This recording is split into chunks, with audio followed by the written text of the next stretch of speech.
Purchased this 4runner at auction. Had no key, so took a gamble. Got it pretty cheap. It's so we didn't know how many miles were on it. No rust. A couple windows broken out of it.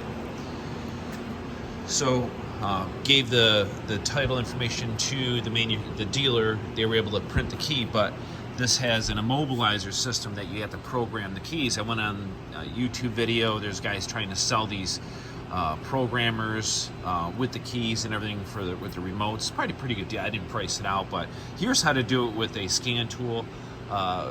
This is Maximus. Some repair shops buy this. Same company I think sells this data as Launch. So all we really had to do was go into the immobilizer. Back up here. It's not theft deterrent, it's immobilizer. So once you go in immobilizer, enter into the system, and OK. So what you had to do is basically go into special functions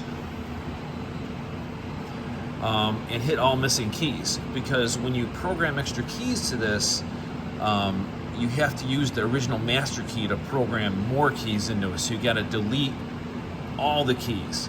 So you got to go delete all the keys. We didn't do this. We didn't erase the transponder. Then we just did key registration. But all we really had to do is once we did key registration, is you put the key in, you slide it in the ignition for 5 seconds, turn it on and off 5 times, and it's programmed. And that was it. After we basically did erase all missing keys.